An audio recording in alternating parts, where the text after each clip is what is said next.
Oh, Maharaj, you're on mute.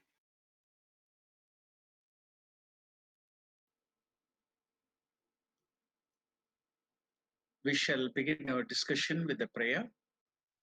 Om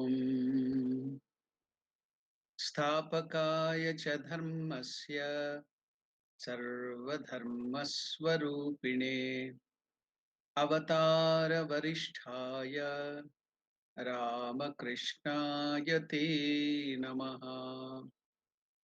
Namaskar to all of you. Welcome to the study of Ramakrishna, the Great Master.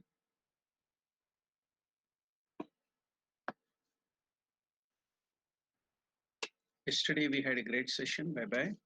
We saw Sri Ramakrishna explaining about the significance of the Grihastha Dharma, how the people in the stage of married life should behave, what is their aim, what is the goal.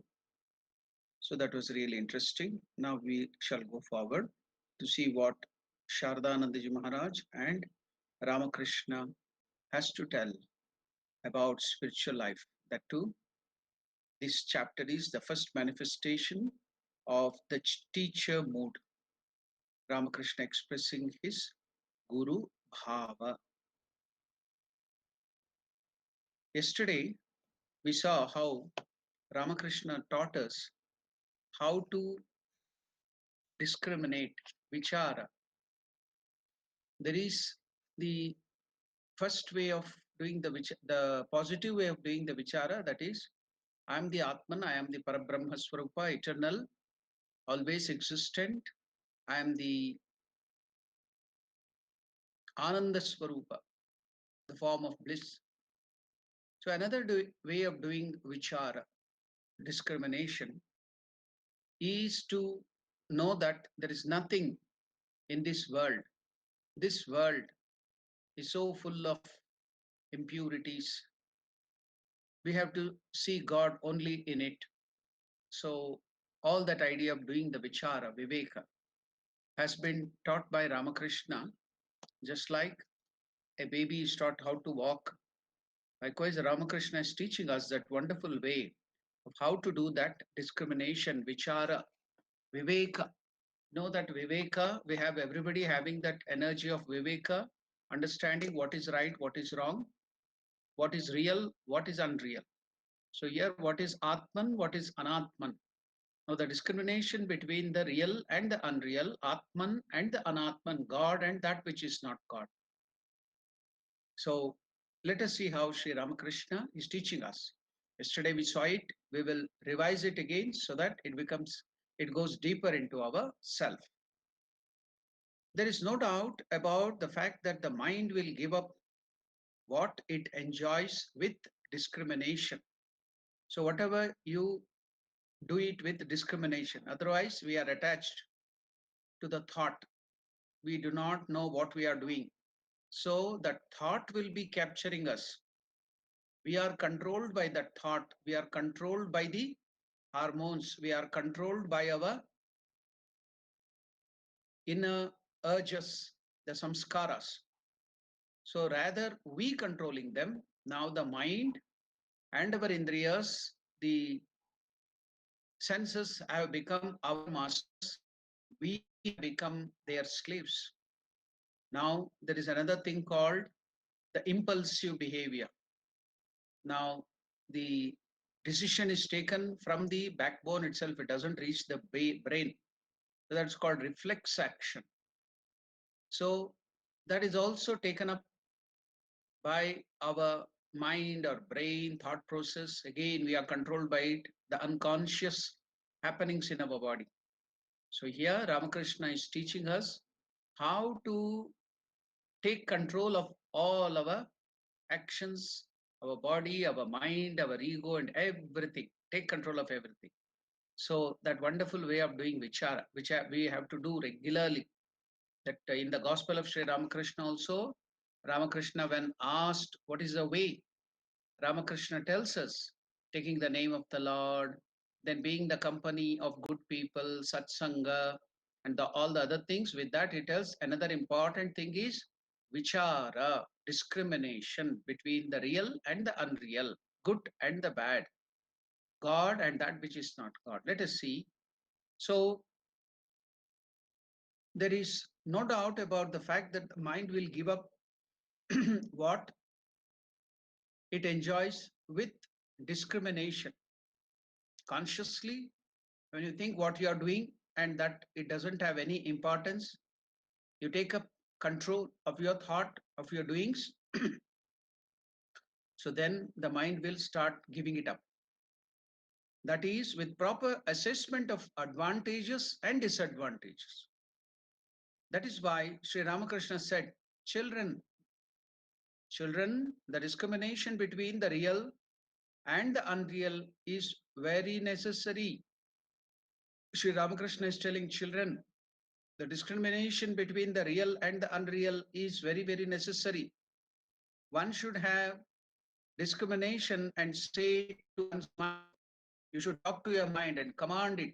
You have to tell your mind, oh mind, you mind are eager to enjoy so many things in this world, to eat this, to put on that cloth and so on, but discriminate, do the vichara, do the viveka, have the viveka. With your viveka, with your discriminative faculty, you do this vichara, but discriminate and see that the five elements, what are the five elements from which this whole universe or everything, my body, the external things, everything is made out of, even my mind. It is made out of the five elements. What are they? Akasha, that is the ether. Vayu, that is the air, the five element Panchabhutas. Then Agni, fire. Apaha, water. Prithvi, earth. So these are the five elements, the Panchabhutas, from which my body, this whole world, everything, external things are made out of. So tell your mind, discriminate. One should always have discrimination and say to one's mind, you, mind, you are eager to enjoy many things, to eat this, to put on that, and so on. So many things. This is only two things. So we have to add, etc., etc., etc. We go on. We have so many desires. We want to do that. We want to go there. We want to enjoy this, everything. So, mind, you want to do all those things. What is that? There is nothing. Discriminate and tell, but discriminate and see that it's only the five elements, Panchabhutas, out of which all these ordinary things like potato, karela, that is the bitter gourd, rasgulla, rice, pulses, etc. are made, and also the ingredients of sweets and many other things which you like, rasagulla and others, delicious sweets also, it's the same thing. Again, the bodies of yourself and of all other men and women, as also of animals such as cow, goats, or sheep, are made of these very bones, flesh, blood, marrow, pus, serum, derived from the same five elements, of which the body of a very beautiful woman or a strong man too is made out of. Why then do you, oh mind, why then and die for it? By no means will it lead you to realization of God. It will never, if you go on craving for that, it will not give you the highest, that is realization of real self. It will take you, it will lead you to bondage. It will lead you to attachment, suffering, and miseries. So why do you want that? Why don't you go for the highest? Why don't you go for the reality? Why do you want these unreal things? By no means will all these lead you to the realization of God, which is the highest goal of everyone's life, the existence, knowledge, bliss. Our Vedanta, our scriptures describe God with the least minimum words, Sat Chit Ananda. What is this Sat Chit Ananda? Infinite existence, absolute, infinite knowledge or consciousness, absolute, infinite bliss, absolute. Sat Chit Ananda, existence, knowledge, bliss. If the mind cannot desist from, from the worldly things which are unreal, still, even after the discrimination, it's still craving, it is striving for that, then they should be enjoyed with care once or twice with due discrimination and then finally renounced. Take this example. The mind is persisting in the desire to eat rasgulla. Let us hope we should give the example of one indriya, one sense organ, the mouth, the taste, jihva, our tongue. Just now, you were hearing before the class started, you were hearing the song Pibare Rama Rasam. Pibare means, O mind, O tongue, taste the essence, the nectar. Rasa means essence, the sara, the juice. So when you crush the orange, when you crush the apple or something, you get that juice, the essence of that. So pibare, O drink, O mind, O jihva, rasane, rasana means tongue. O tongue, take the essence of this universe, that is Rama Rasa, the nectar of Rama. Pibare Rama Rasam. So like that here, O tongue, let us take the example of the tongue which craves for good things. So Ramakrishna is taking the example of Rasgulla because in Bengal that is the delicacy. So Ramakrishna is taking the example of Rasgulla and telling, oh mind, take the example, the mind is persisting in the desire to eat Rasgulla and would by no means obey the reins of restraint. All your efforts in discrimination are being set at naught. Then bring some Rasgullas, put them into your mouth and say to the mind, while masticating them, mind, O mind, mana, revana, O mind, this is what is called Rasagulla. This is also made out of the combination of the five elements, Akasha, Vayu, Agni, Apa, Teja, five elements, of which the bitter gourd, Karela, potato, patols, there is another kind of vegetable in Bengal, patol, are made out of. This also, when eaten, will get converted into blood, flesh, fecus, and urine within the body. It is sweet as long as it is in the mouth. You will not feel the taste when it goes below the throat. Again, if you eat too much of it, you will fall ill. And still, you are intensely hankering after such fleeting things. Fie upon you, fee upon you, shame. Now that you have taken it, don't want to eat it again. Looking at the devotees who were to renounce the world, the future sannyasin disciples who were sitting there, looking at those devotees who were to renounce the world, Ramakrishna told, this is only for the householders, this kind of, but for you, the sannyasins, that is also not permitted. And what did Ramakrishna tell? Looking at the devotees who were to renounce the world, it is only with regard to small matters like Rasagulla that their renunciation is possible after their enjoyment with the discrimination. But with regard to bigger things, this is not possible. So because Ramakrishna has told this, so I have a desire, you may tell, to take alcohol or drugs or some other things, very bad things which may trouble you, then don't go to try that. Ramakrishna is telling, it's very dangerous. So with them, be far away. Do not even think of them. So Ramakrishna is warning. It is only with regard to small matters that their renunciation is possible after their enjoyment with discrimination. But with regard to big things, powerful things, this is not possible. One gets entangled as soon as one begins to indulge in their enjoyment. So be careful. That is why such desires should be driven away. such desires should be driven away from the mind by becoming aware of their defects through discrimination. Know about them. How many people are getting so many problems, how people are dying, how people are into trouble, miseries. So go on thinking about that and give it up. Never even think of them. That is why such desires, which are very dangerous, should be driven away from the mind by becoming aware of their defects through discrimination.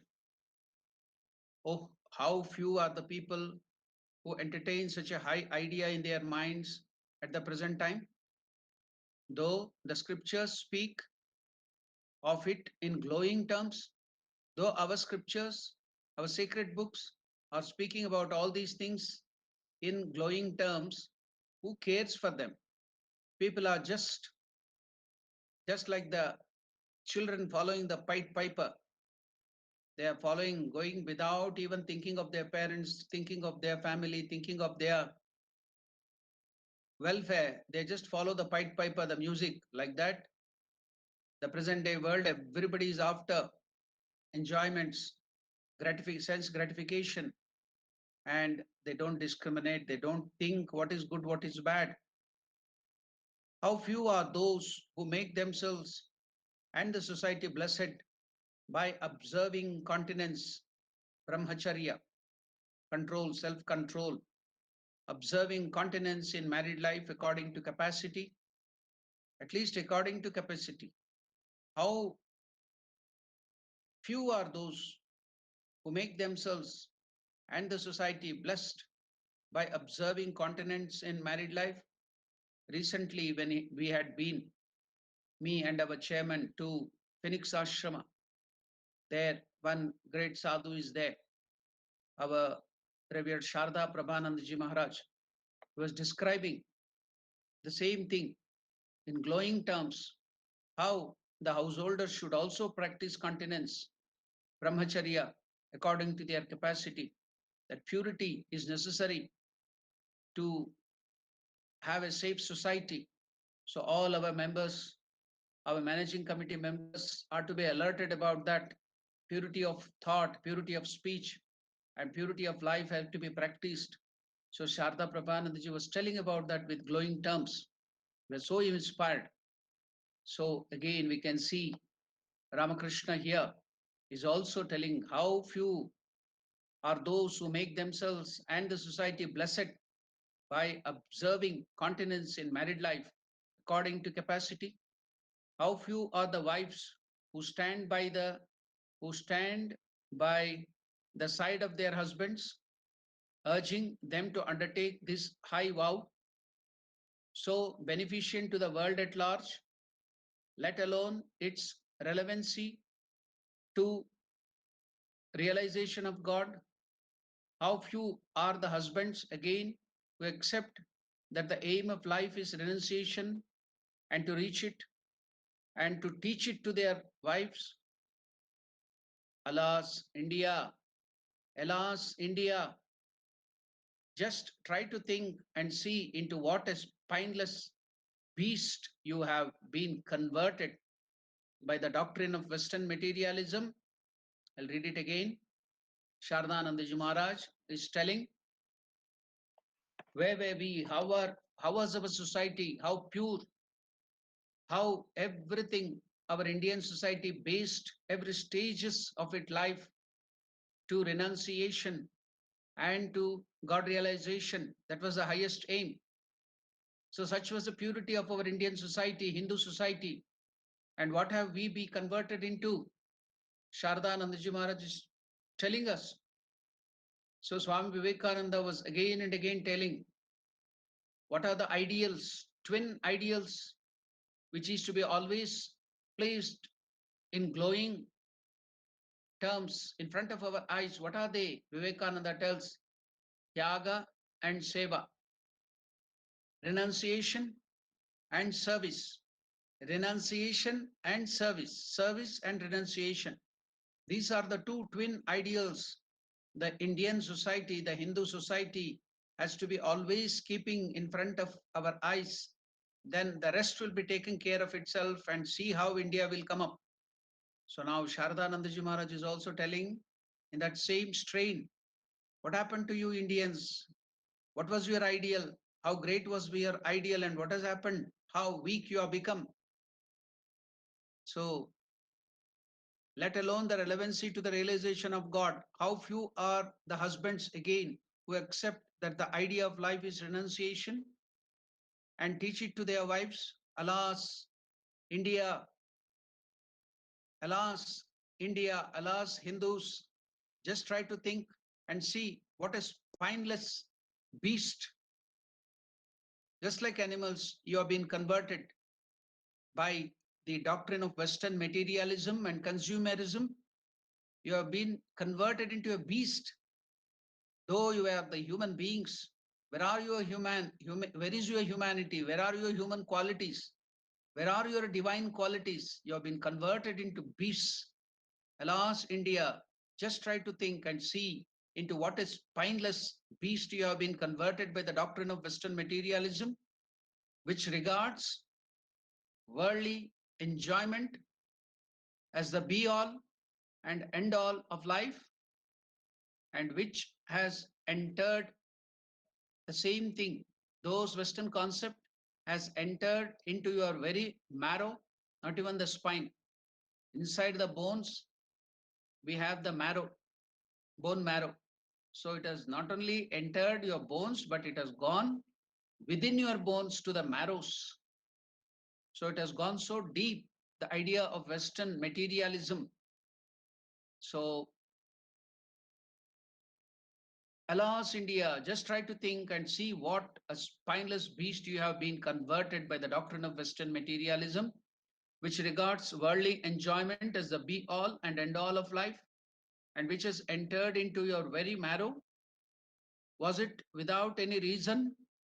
Was it without any reason that Sri Ramakrishna said to his world renouncing devotees, pointing out to them this defect in modern married life?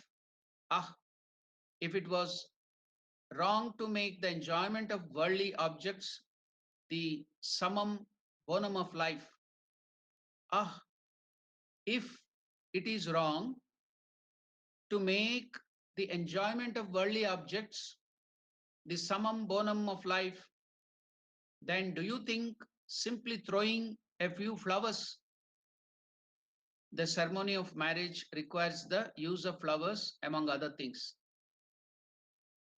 So Shardanandaji Maharaj is mocking just exchanging some flowers, throwing some flowers, his ideal of married life. Then do you think simply throwing a few flowers at the time of marriage will make it pure? Chanting some mantra, giving some charity, and go and eat nicely. Will that help at the time of marriage? Will it make it pure or free from all blemishes? It is indeed doubtful whether the indulgence in sensual pleasure in married life was ever so excessive as it is now in India. Maybe when Shardanandaji Maharaj was telling this, it was so much. And now, when we are in this 2021, it might have increased 100 folds. At the present time, we have almost forgotten that besides the satisfaction of the senses, there is a very sacred and high purpose in marriage. And forgetting this is the reason why we are being reduced to a state worse than that of the beasts, animals. It is only in order to destroy this beastliness, brutally nature, beastliness of men and women of modern India, that the master Sri Ramakrishna, the teacher of the people, Jagat Guru, Vishwa Guru, the teacher of the people, was married. Like all other acts of his life, the act of marriage also was performed for the good of all, to show us What is the ideal of married life? At least if you have the perfect ideal of married life, you may come up a little to some extent. Just like Swami Vivekananda tells, if we commit 50,000 mistakes in our life without ideals, then we may commit 10,000 mistakes with ideal. So let us all have some ideal. It is better to commit 10,000 mistakes than 50,000 mistakes. Likewise, Shardanandaji Maharaj is telling at the present time, we all have almost forgotten that high ideal of married life, the Grihastha Dharma.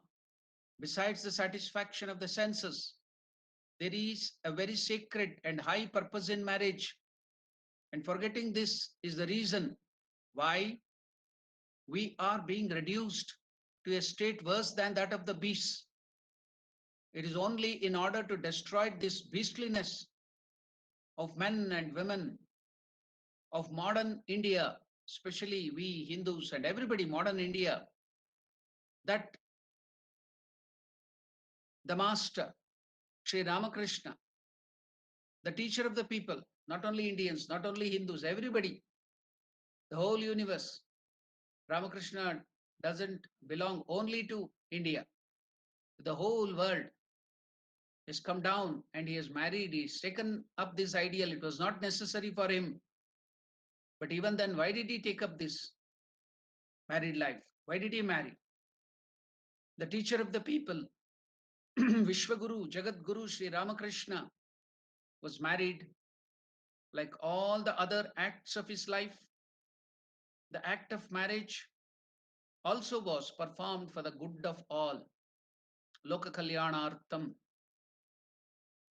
Whatever is done here, Ramakrishna himself used to tell, he would not tell I, because he had completely obliterated ego, the I sense, because that is the basics of spiritual life, to remove our lower ego, kill our selfishness, the lower self, the ego, perfect self abnegation is the goal of spiritual life, basics of spiritual life. So Ramakrishna had performed that, removed that ego. That's why he couldn't refer himself as I.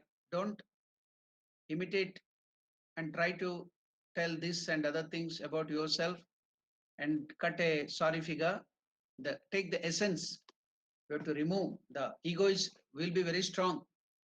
So much of strong ego will be there. But then you go on externally imitating this and that. If you tell, that will not be useful. Take the essence. So whatever is done here, meaning himself, said Sri Ramakrishna, is done for you all. Ah, if I do all the 16 parts, the whole, you may be possible to do one. If I perform in perfection the 16 parts, you may perform at least one. It may be possible. That's why I have to set a very high ideal. That is the reason it is not so easy to become an avatara. It is not so easy for Vishnu. Brahma's work is very easy. What is that? Just create, and then there his work stops. Shiva's work is also very easy, merging everything into himself and giving rest. But the tough job is of Vishnu. Maintenance, sustainer, is to come down again and again, set high ideals. He has to practice more than what it is required. So it is very difficult task for the avatar Purusha. And again, whenever there is decline in the righteousness, he has to come and set an example. Whatever is done here, meaning Sri Ramakrishna himself said, Sri Ramakrishna, the master, is done for you all. Ah, if I do all the 16 parts, the whole, you may possible to do one at least. That 16 part is the metaphor is from the 16 annas that make a rupee, the Indian coin. In India, the currency was the one full rupee, 1 rupee, rupaya, ek rupaya, 1 rupee has 16 paisa, annas, sorry, not paisa, 16 annas in it. So 16 annas make 1 rupee. So half of that,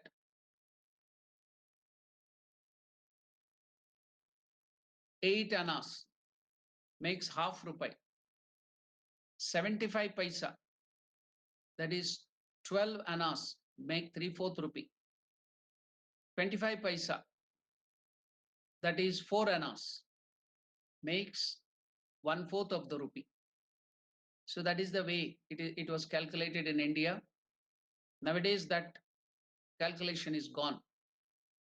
Now, 1 rupee is the lowest. Below that, the auditors will not take into account the annas, the paisas, and other things at all. If it is less than 1 rupee, the auditors, they tell round it up. So nowadays, they don't count at all. But in olden days, this counting was there. So Ramakrishna is using this counting. And also, you can take it as the moon too. The moon in a month, we have the two paksha, Krishna paksha and Shukla paksha. From new moon day to the full moon day, there will be different phases of moon. From the new moon, there will be no moon. So next, a little moon will appear, then a little, then a little. So 15 days, you have different phases. And finally, it is Purnima, full moon.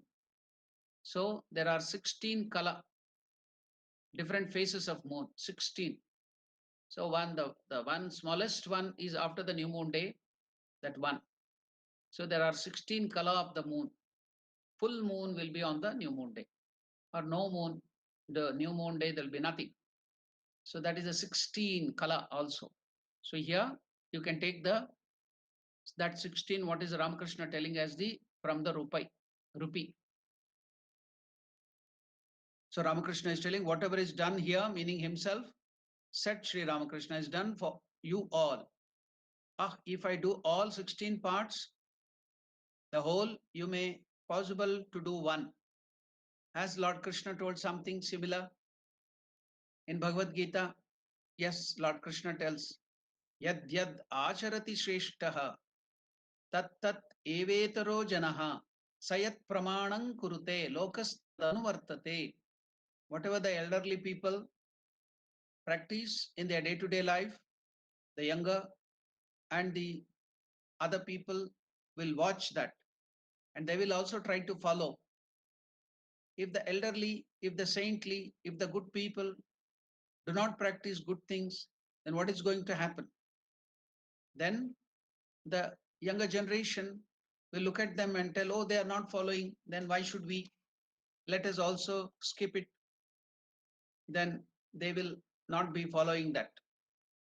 That's why Krishna is telling, though you might have realized God, he's telling Arjuna in Bhagavad Gita and to all of us, even if you have realized God, after realization of God, there is nothing duty for you to be doing. Even in that case, please do not stop doing your duty. Do it, continue, do the good works, so that the other people who are in ignorance, when they look at you, oh, those great saints, the great people are doing all these good things, so let me also do.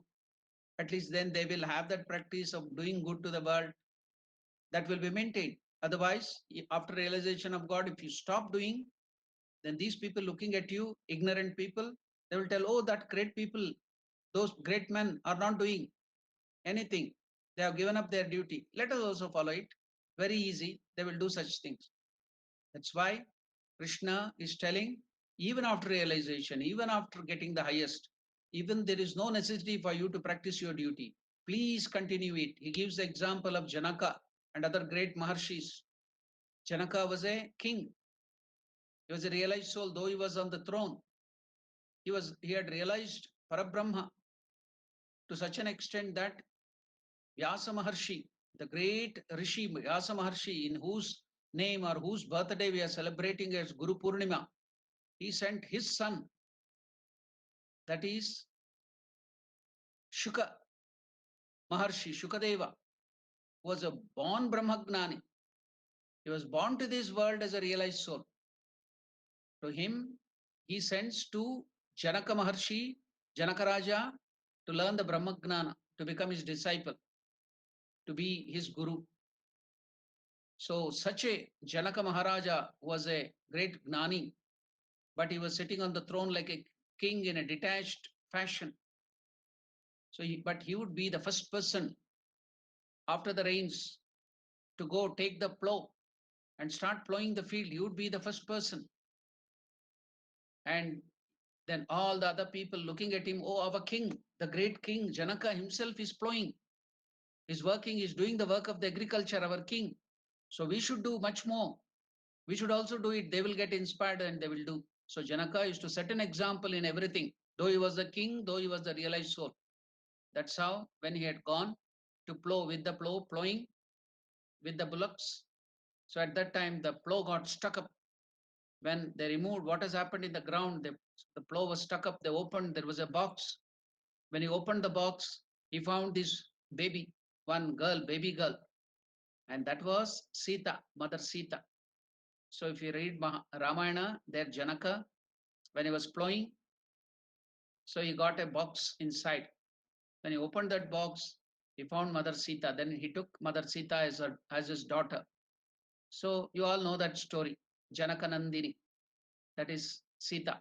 So Sri Krishna is giving the example of Janaka. Janaka himself used to be the first person to go and plow. So seeing him, looking at him, all the others used to rush to do the work. They will do the duty, they will do the good things. So elderly people have to set an example. And what should be the example set by Sri Ramakrishna, who is the Avatar Purusha? The whole world will be watching. You can't even do any mistake. Even for joke, he couldn't tell a lie. Even once if he had told that I will not take food because he was not hungry then after, even if he got hungry, he couldn't take food because he has told that I will not take food today. So the Divine Mother would not allow him to take the food because he had to keep up the truthfulness. Once given the word, no going back. So it is so difficult for Sri Ramakrishna to set the example because the whole universe is watching him. So whatever is done here, Sri Ramakrishna is telling, meaning himself, said Ramakrishna, is done for you all. So he has set an example by leading a married life. Though he had realized Parabrahma Swarupa, he had become a sannyasin. The highest had been done. But in spite of that, he led a married life to show what is the ideal. So if I do all the 16 parts, the whole, you may possibly do one. Again, so he uses some indecent example. If the father pisses standing, you rascals, the children will do it turning round and round, going all the village. If the elderly people like father, he pisses standing there, then his children will look at him and make him an example. My father is pissing standing, so I will go around the whole village and go on pissing. So that is the indecent example given by Sri Ramakrishna to drive that point.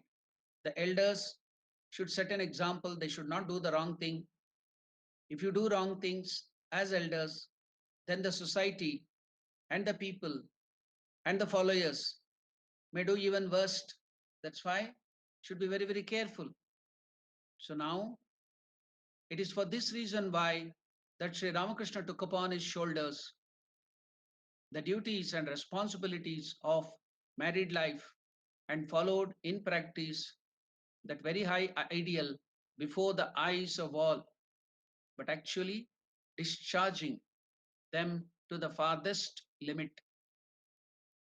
If Sri Ramakrishna had not been himself married, the lay disciples, the householder's disciple would have said, it's only because he is not married that he is able to talk glibly on continence and brahmacharya. It is only because he is not made his wife his own and has never lived together with her that it is possible for him to give us long sermons and advice.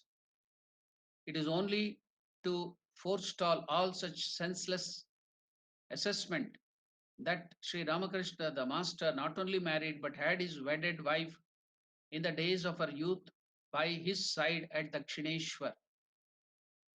When the state of divine madness in him became normal, after he had had the holy vision of the Divine Mother, he lived together with his wife, directly feeling the manifestation. He lived with his wife, directly feeling the manifestation of the Divine Mother in her, worshipped her as the Mahavidya, the divine Shodashi, Tripura Sundari, and then offered himself to her as the divine. He lived together with her continuously for 8 months, sharing even the same bed. He himself went sometimes to Kamarpukur and sometimes to Jairambati to visit the house of his father in law and spent there a month or two for the training of his wife and for her mental peace and happiness. So he set an example how to look after the wife, how he should care for the welfare of the wife, to set an example.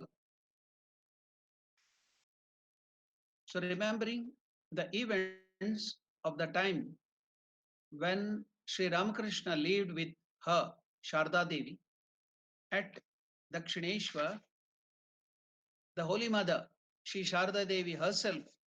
Now let us hear the words of Holy Mother Sharda Devi.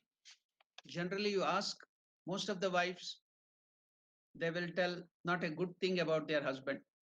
They will have a lot to comment, to criticize about their husband. Only rarely are there some wives who can speak good about their husband.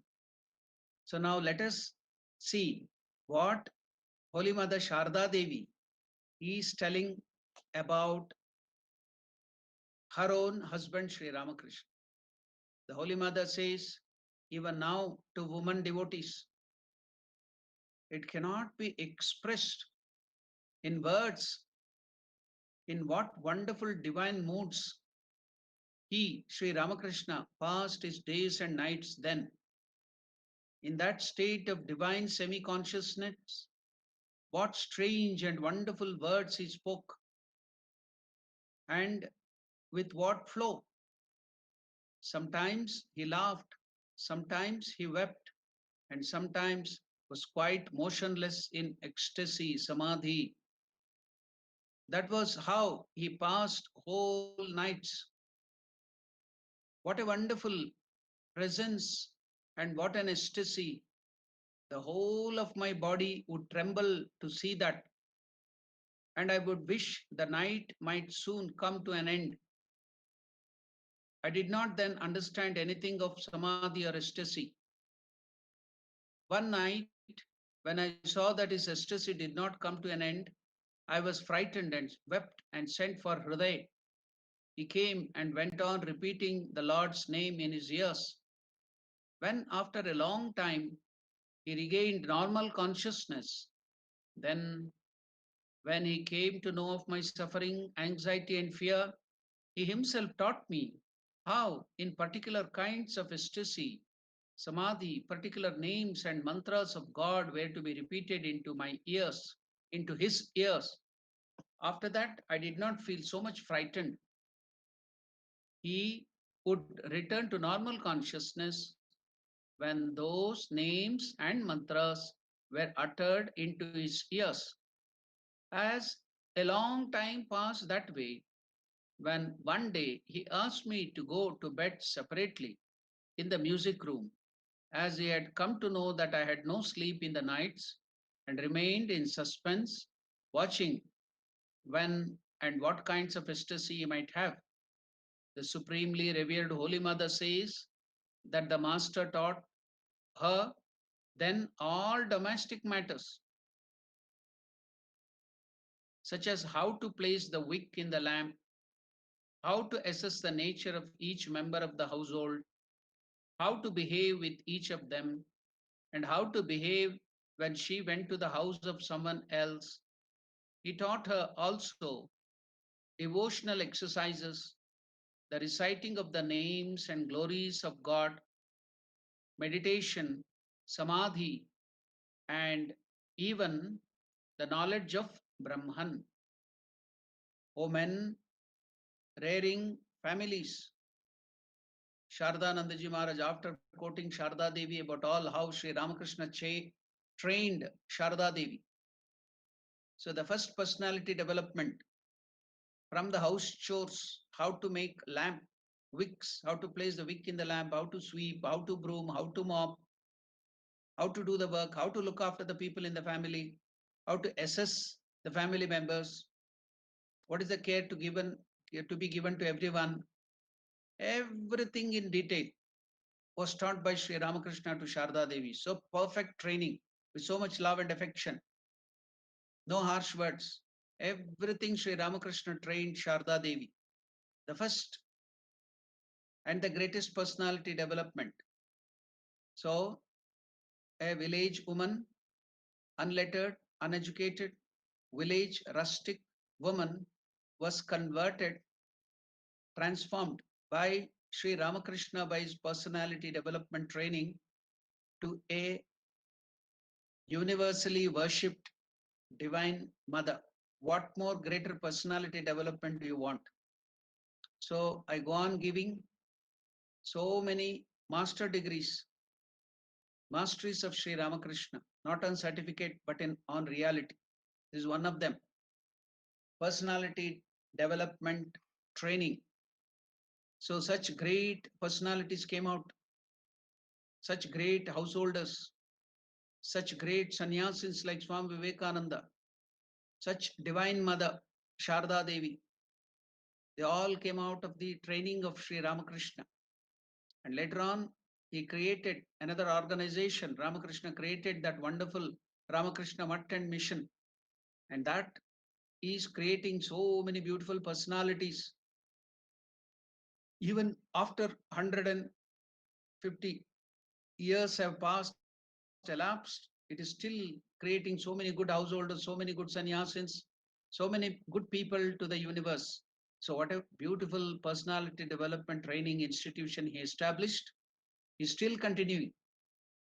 So can you imagine anybody starting an organization? Can you imagine a CEO, a manager, a founder, an entrepreneur who has started a company which has not collapsed during that person's lifetime itself, which continues for years, hundreds of years to come, and it is thriving, it is becoming increasing. Is there anything? Can you give one example? See what Ramakrishna has created and how it is growing more, bigger and bigger, spreading all over the world. So you can see what a great entrepreneur Sri Ramakrishna was. And what is the profit? Good to the world. What is the profit the company is making? Good to the world. Service to the world. What was the motto of that company? Atmano mokshartam jagathitaya cha. Getting liberation, getting one's own personal realization of the Atman or God through the service to the society.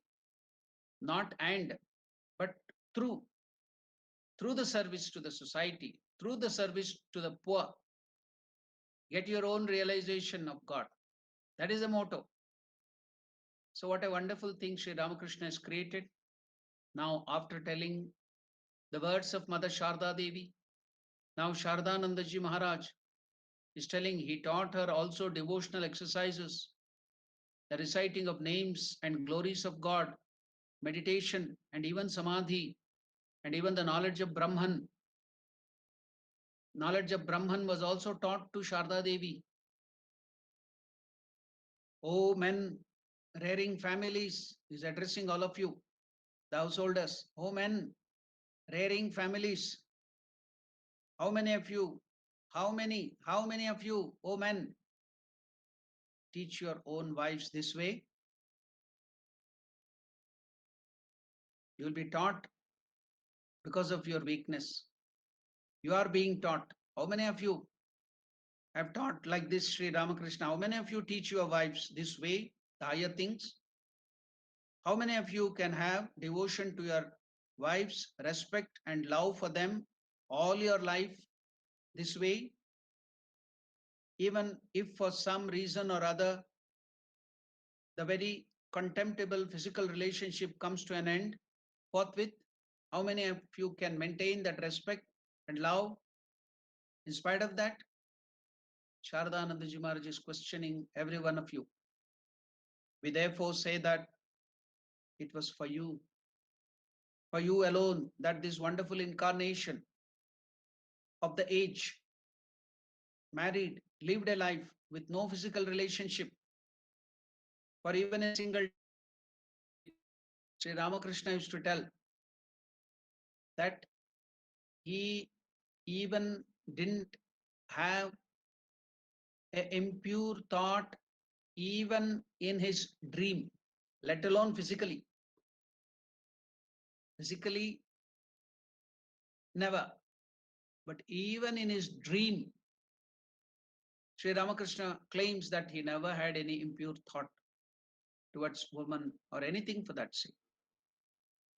So, we therefore say that it was for you to set an example of what is householder's life, for continence, purity of the householder's life alone, that this wonderful incarnation of the age, married, lived a life with no physical relationship for even a single day with his wife, and at the same time maintained a sweet and loving attitude towards her all through life. He did all this so that you might learn that it was not for indulgence. Householder's life is not for indulgence in sensual pleasures, that the institution of marriage had come into being, but that it carried with it the very high moral purpose that both of you, wife and husband, might keep your aim fixed at this high ideal of God realization and be blessed by observing continence brahmacharya according to your capacity in married life, and that you might prove a blessing to the modern society, a society that has become devoid of vigor, devoid of grace, and devoid of power, by producing heroic and virtuous offspring of wonderful intelligence and memory.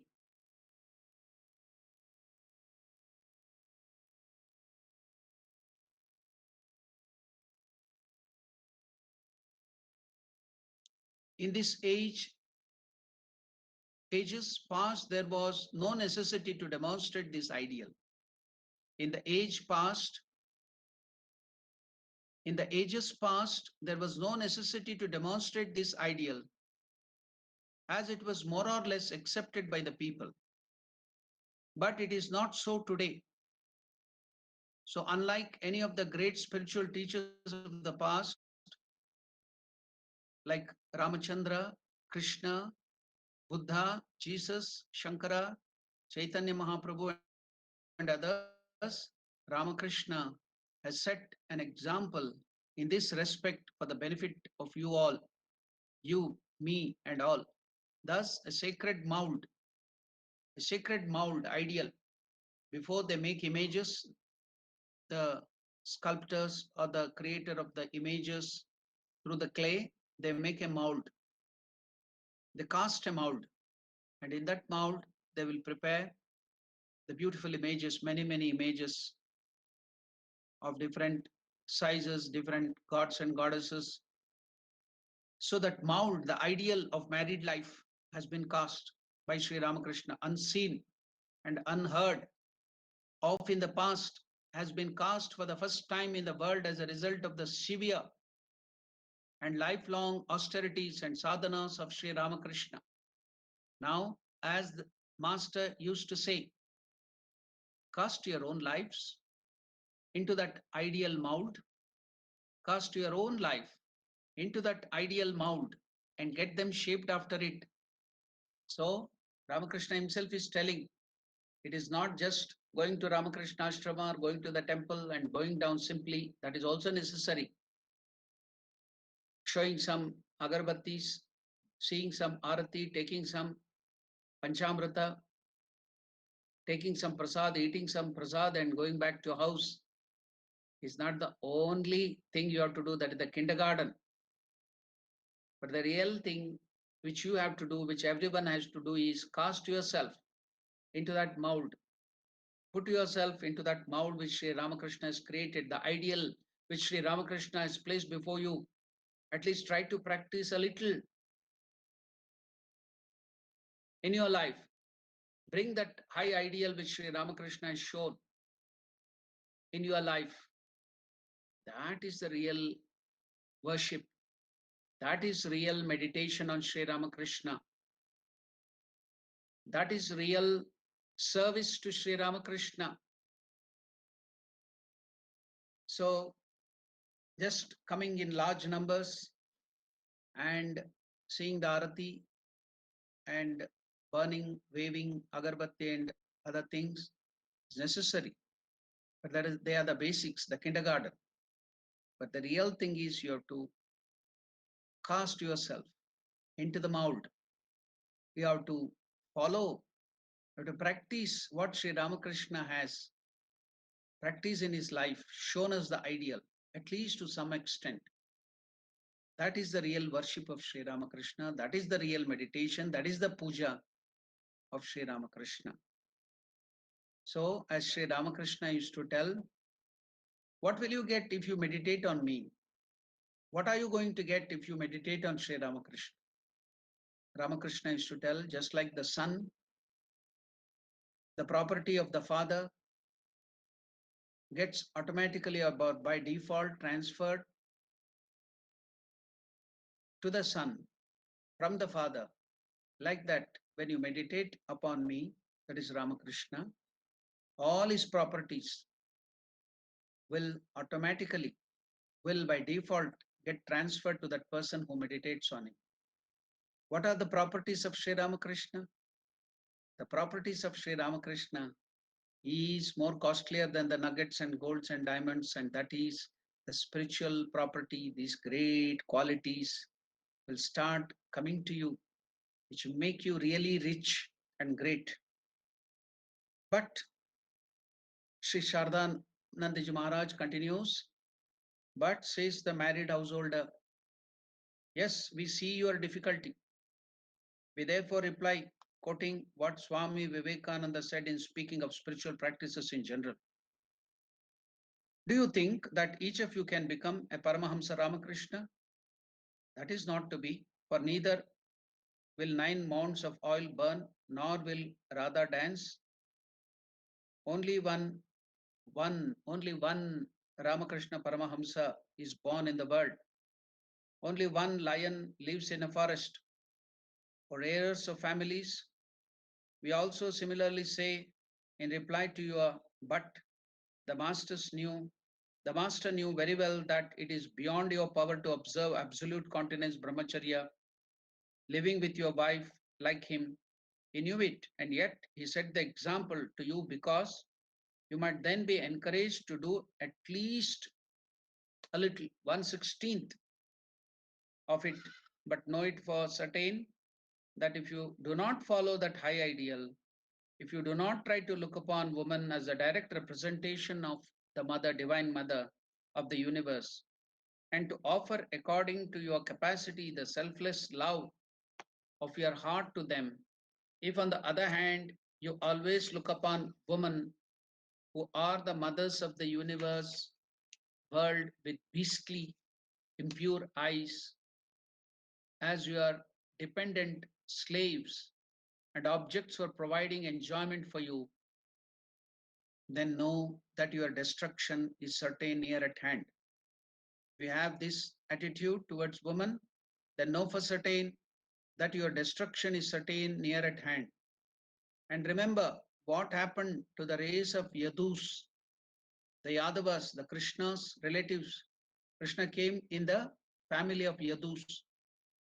And remember what happened to the race of Yadus, Yadavas, for neglecting the advice of Krishna, as also the sad plight of the Jeeves who disregarded the instructions of Jesus Christ. Treating the incarnation of the age with indifference has been the cause of the destruction of all nations of all times. After replying to more query, we shall conclude speaking about the unprecedented manifestation of the mood of the spiritual teacher, the Guru, through the married life of Sri Ramakrishna, and then take up the other topics for discussions. Slaves, slaves as men in general are to the objects of senses. We are all slaves of our senses. We are controlled by it. And to the numerous attachments for persons, for people, and things surrounding them, they are likely to feel the following type of objection to the master's example of a married life. Having, after all, entered into the marriage state, it would have been better if he had begotten at least one child and then given up physical relationship with his wife. If he had done that, perhaps it would have been proved that all men without exception have for their duty the maintenance of the divine Lord's creation, and at the same time the authority of the scriptures would not have been violated. For the scriptures say that a householder should leave behind at least one son if he were to be freed from the debt he owes to his forefathers. To this objection or to this doubt or query, Shardanandaji Maharaj is telling, to this objection we reply. Shardanandaji Maharaj himself takes up this question and replies. First, is creation really nothing more than what little is perceptible to our senses and our mind? Do you think what you know about creation is the only thing that is here? Is creation really nothing more than what little is perceptible to our minds and your minds? It is the law of creation that there should be diversity in it. It will not be very long before creation is destroyed if from this moment we all begin to think and act alike in all matters. So diversity should be there. If everything becomes equal, everything becomes same, then the creation will end. Diversity is the basis of this creation. So it will not be very long before creation is destroyed if from this moment we all begin to think and act alike in all matters. We then ask you, have you known all the laws governing creation? Have you known all the laws governing creation? And is it really true that it is only with a view to perpetuate God's creation? Is it that you are procreating or having children with the view that you want to continue the creation of the Lord? Is it true? No, it is because of your weakness, your urge, you are doing that. It's not to help God. So Shardanandaji Maharaj is telling, have you known all the laws governing creation? And is it really true that it is only with a view to perpetuate God's creation that you flout the ideal of continence today? Be sincere. Be sincere in your reply and don't try to deceive yourself and others. Or, as Sri Ramakrishna would say, don't commit perjury in the shrine of sentiments. Don't commit perjury in the shrine of sentiment. Well, let us assume for argument's sake that you are obeying that law of the maintenance of creation. What right have you to ask others to do the same? Is it not also a legitimate rule of life coming within the sphere of creative living that energy should not be wasted on small and counterproductive indulgences? Is it not a fact that then only can these energies be helped to manifest as the higher powers of the mind? Who would have manifested the higher spiritual powers if, like you, everyone were to waste the energies in lower pursuits? spiritual development would then have become an impossibility. Secondly, it is our habit. Secondly, it is our habit to select from the scriptures passages that are to our liking, which will suit our argument, just like devil quoting the scriptures. So secondly, it is our habit to select from the scriptures passages that are to our liking. The injunctions regarding the begetting of an offspring is also similarly quoted to suit your weakness. For the scriptures again say to persons of adequate fitness, Yad ahareva virajit tad ahareva pravrajit. That is, as soon as one's love of God increases, as soon as one's love for God increases and produces detachment from the world, one shall renounce it. Is also the words of the scriptures. You quote only the scriptures which is to your liking. The scriptures are also telling this. As soon as one's love for God increases and produces detachment from the world, one shall renounce this world. Why don't you take these two? Why do you want to take only one portion of the scriptures, which is very much to your liking and which is suiting your weakness? Therefore, who would have maintained the authority of this saying of the scriptures? If Sri Ramakrishna had followed your opinion, the same thing applies to the paying of the debt, paying off of the debt to one's forefathers. The scriptures say that a true sannyasin liberates. Yes, the one side of the scripture is that if you have beget a son, then you will be clearing the debt of your forefathers, giving a virtuous son who will be helpful to the society. But the scriptures also tell in a higher fashion. What is that higher statement? The scriptures say that a true sannyasin, if your family produces a true sannyasin, a realized soul, the word true sannyasin, so he will liberate by virtue of his spiritual merits, not only the forefathers, but 7 generations, both the sides. In father's side and mother's side, 7 generations will be liberated. If there is a true sannyasin, if he is a true sannyasin who led a very good life of sannyasa and got God realization, that will liberate not one father and grandfather, but 7 generations this side and that side. Both the sides will be liberated. That is also there in the scriptures. Why don't you take that? Why do you take only this one? So the scriptures say that the true sannyasin liberates by virtue of his spiritual merits 7 generations of his family. Therefore, we have no reason to be worried on the score that the debt of the master to his forefathers was may not paid off. Do not worry about that score. Scriptures also tells that 7 generations will be liberated. Not that they will get some punya to go to heaven, but 7 generations will be liberated. Mukti they are going to get. So that is still higher. Why don't you take that? Why do you take only this? So it was in order to teach us this truth.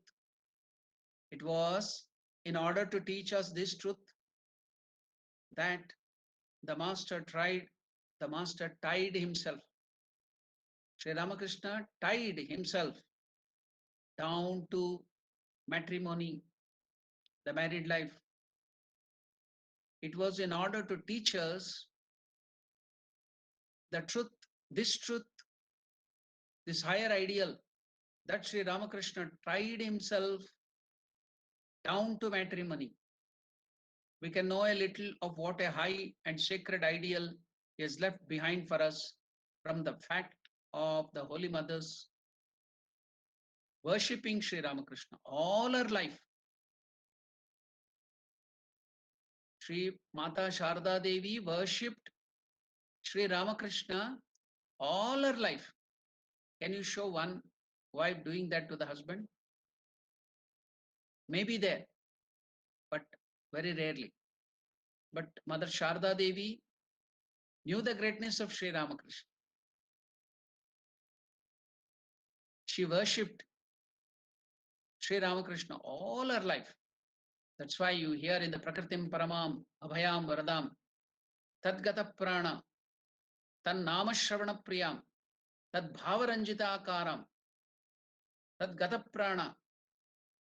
Her life force itself has merged in Sri Ramakrishna. Tad Bhavaranjita Akaram. The thoughts and teachings and the life of Sri Ramakrishna is completely inundating and filling mother mind. Tad Bhavaranjita Akaram. That is Mother Sharda Devi. If Sri Ramakrishna had not led a perfect, pure householder's life, looked after Sri Sharda Devi in that fashion, would Mother Sharda Devi look after Ramakrishna in this fashion? So, Shardanandaji Maharaj is telling that it was in order to teach us this truth that Sri Ramakrishna tied himself down to matrimony. We can know a little of what a high and sacred ideal he has left behind for us from the fact that Holy Mothers worshipping the Master all her life as the mother of the universe. It is generally seen that a man cannot hide his weakness. It is generally seen a man cannot hide his weakness from his wife, though he can do it from others. The Master used sometimes to say to us about it.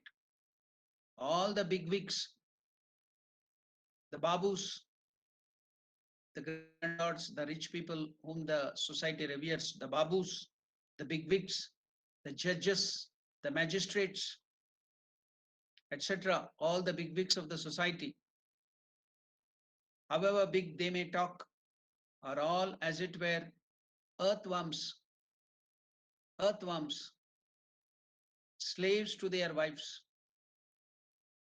When orders, even though unjustifiable, come from the inner apartment, from that is from the wife, they have no power to overrule them.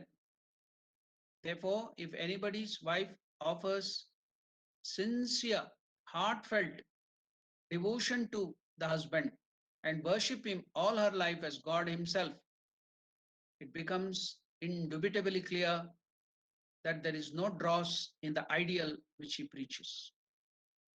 Shardanandaji Maharaj is comparing, giving the comparison. There may be big wigs in the society showing off that they are too great judges, magistrates, the babus, the landlords, the rich people, but they are slaves to their wives. They are so afraid. Compared to that, Sharda Devi worshipped Sri Ramakrishna all through her life. So that itself shows the ideal of Sri Ramakrishna is perfect. Therefore, if anybody's wife offers sincere, heartfelt devotion to the husband and worships him all her life as God himself, it becomes indubitably clear that there is no dross in the ideal which he preaches.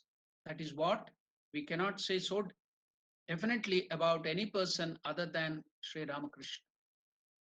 This itself is an example. That is not the place to describe the story of Sri Ramakrishna's wonderful Leela of love with his wife, though there is much to say about it. We introduce this topic only as an illustration of Sri Ramakrishna's mood as a spiritual teacher. So we just took up this matter to show you, because you may raise so many objections and telling that, oh, scriptures are telling that, quoting the scriptures. No, that is not true. This itself is a wonderful example. As Sri Ramakrishna was telling, the words of the Master itself, The master, it is generally seen that a man cannot hide his weakness from his wife, though he can do it from other others. The master used sometimes to say that about it.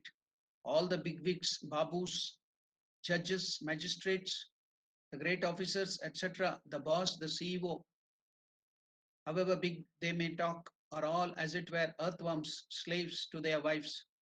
When orders, even though unjustifiable, come from the inner apartment, they have no power to overrule them.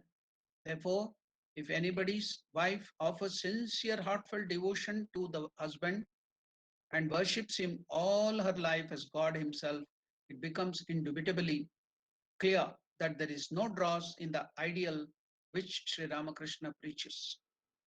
That is what we cannot say so definitely. That is what we cannot say. Sorry, this is what we cannot say so definitely about any person other than Sri Ramakrishna.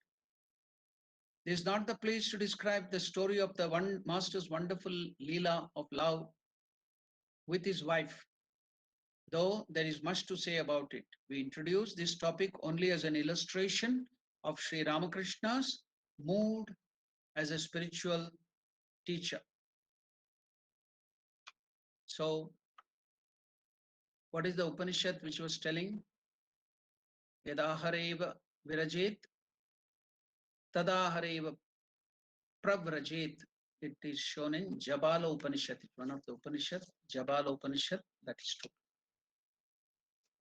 Now, going forward, when we study Sri Ramakrishna's life, we find in him also the gradual unfoldment of this mood daily.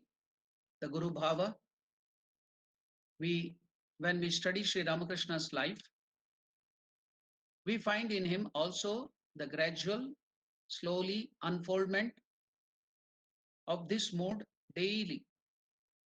When he was in the state of a sadhaka in his youth, it is from his youth, from his childhood, that Guru Bhava was there, even during sadhana. Some people tell that he didn't have this Guru Bhava when he was in the intense sadhana life. Sharadananda Maharaj, the direct disciple himself, is telling, when we study Sri Ramakrishna's life, we find in him also the gradual unfoldment of this mood daily. When he was in the state of a sadhaka, when he was in the state of sadhaka, when he was in his intense life of spiritual sadhana too, there was this bhava of Guru manifested, gradually unfolding in his youth also. At the end of his austere spiritual practices for 12 years, it became fully manifested and became natural to him. At that time, the ordinary human intellect was at eye consciousness. Sri Ramakrishna was at any particular moment, whether he was his usual self or the mood of the spiritual teacher. It was very difficult to differentiate which mood was he in. So, which was manifesting in him through identification with the universal I. But when this mood attained its fullest development is a distant story, and it will be told at its proper place.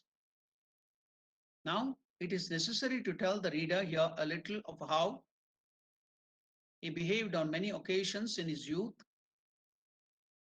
at the time of his sadhana, when he was besides himself with this divine mood, when he was in his intense sadhana life, how this Guru Bhava also got manifested. We find the first manifestation of the mood of the spiritual teacher, the Guru Bhava, in him as a youth in his relations with Rani Rasamani, the founder of the Kali temple at Dakshineshwar, and her son-in-law Mathurnath also. None of us have had the good fortune of seeing either of these two. Sharadananda Ji Maharaj is telling, None of the direct disciples and other people had the good opportunity of seeing both Mathurnath and Rani Rasmani. But from what we have heard from Sri Ramakrishna himself, it is very clear that at the very first sight, those both of them, Mathurnath Vishwas and Rani Rasmani, felt attracted to Sri Ramakrishna, and this attraction gradually assumed unusual depth. It will perhaps appear to our minds to be a fairy tale instead of a fact, to be told that persons of their status in life could love an ordinary man, a worker under them, so much and have so much reliance on him and devotion to him. For on a superficial observation, Sri Ramakrishna was then an ordinary, insignificant priest, while those two people were the leaders of the society, were respected by the British rulers themselves, great in wealth, position, learning, and intelligence. Now, the master had a strange nature from his childhood. Wealth, respect, learning, intelligence, big titles, and appellations at the end of one's name.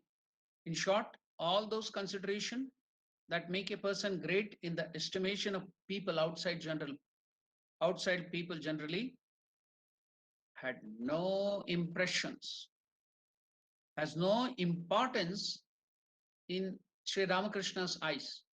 All that we revere outside about the qualifications we put after the your name or before the name, and all the other appellations which we think that that person is great, had no significance for Sri Ramakrishna.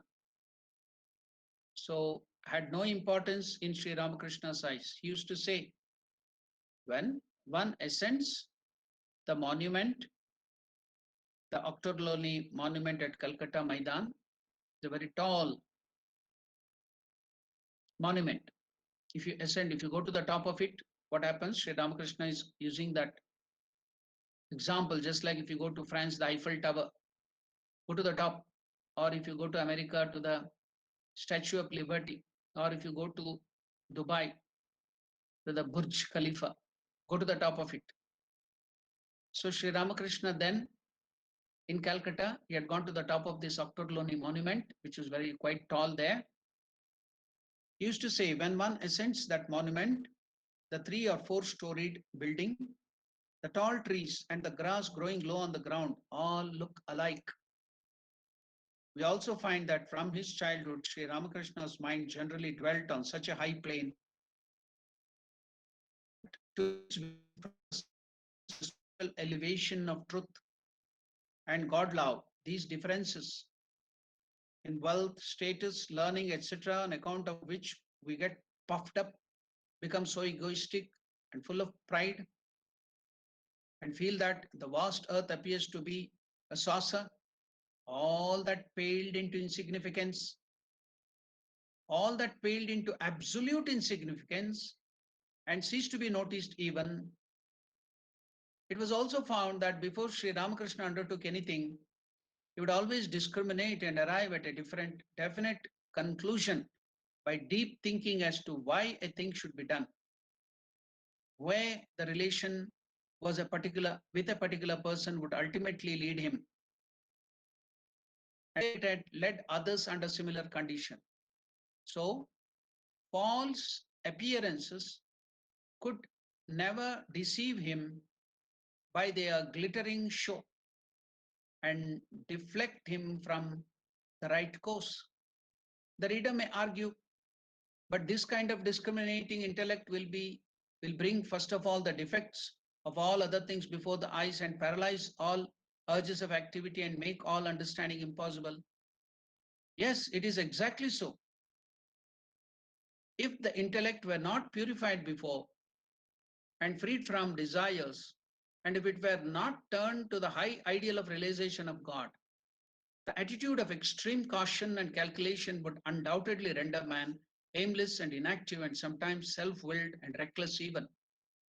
If, on the contrary, the intellect has attained to the required degree of refinement in outlook and aspiration, it can do this probing and assessment of defects without any detriment to its capacity for energetic action and quick progress along the path to realization of God.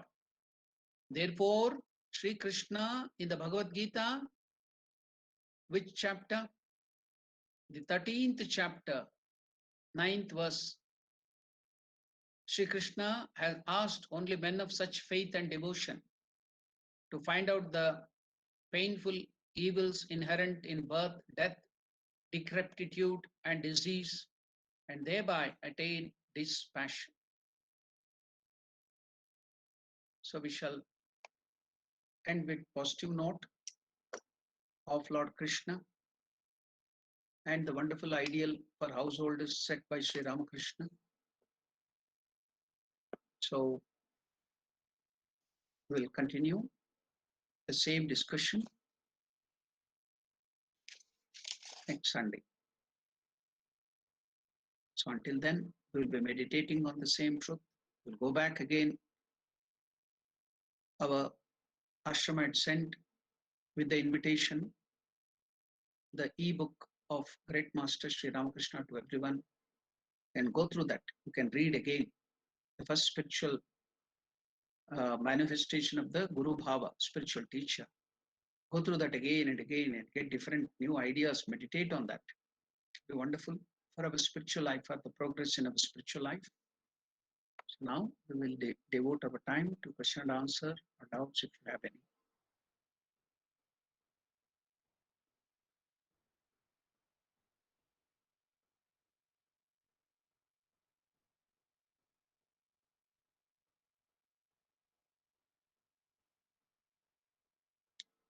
Is there any question or doubt?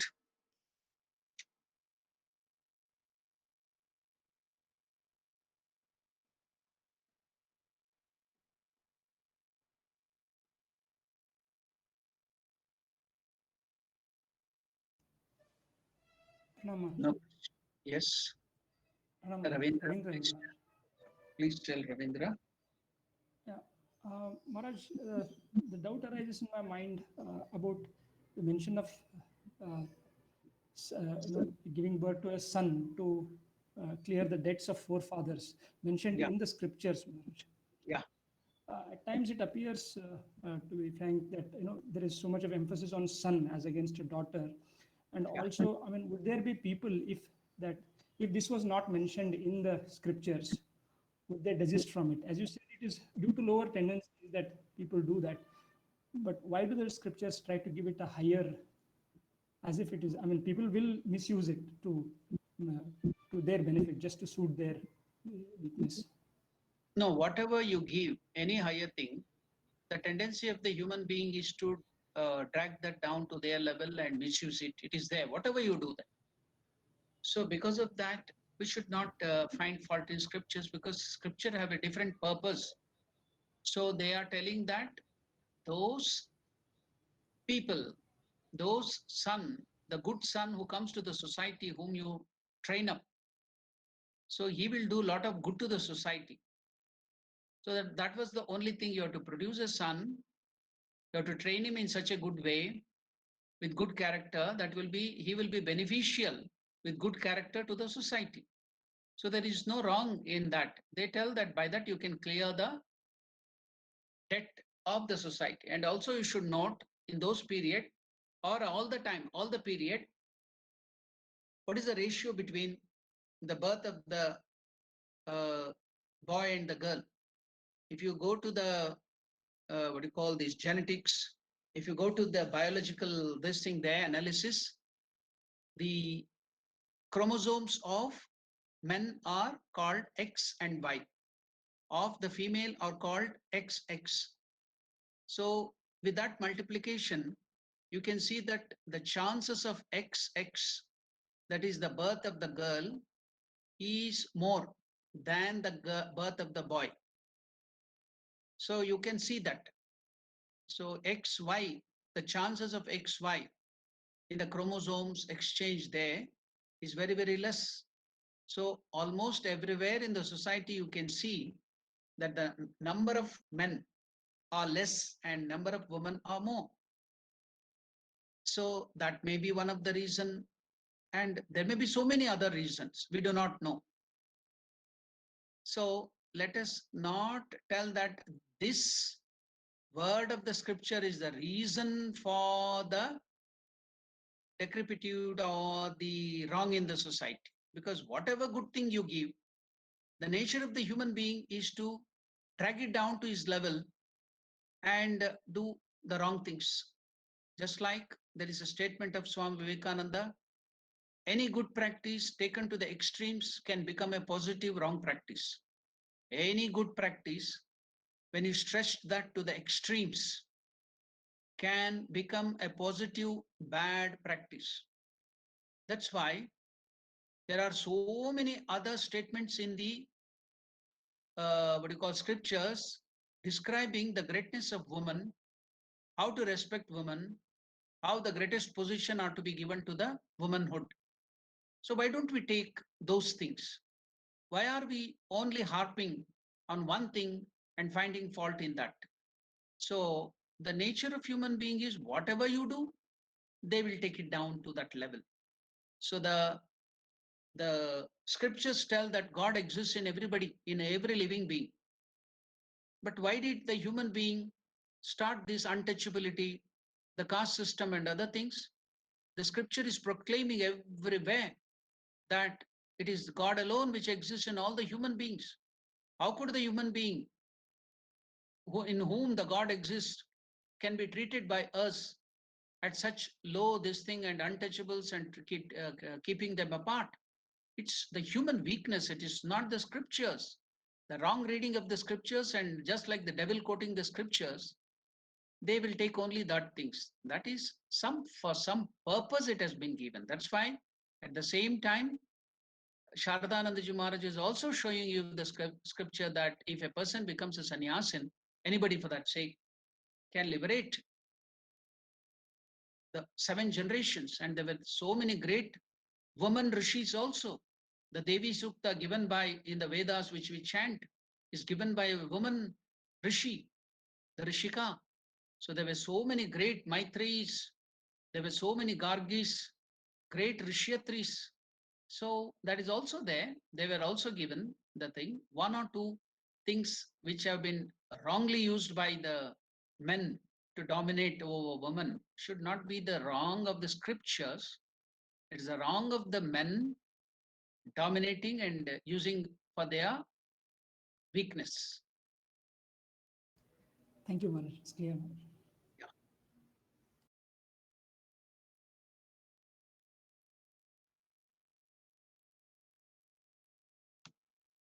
Any other questions? Any other doubts? Or shall we end our session with the prayer?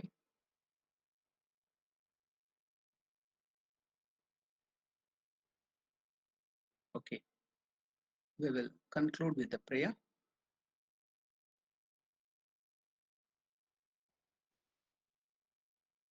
Om Priyataam Pundarikakshaha Sarvayagneshwaro Harihi Tasmin Tushte Jagat Tushtam Prenite Prenitam Jagat Harihi Om Tatsat Shri Ramakrishna Arpanamastu.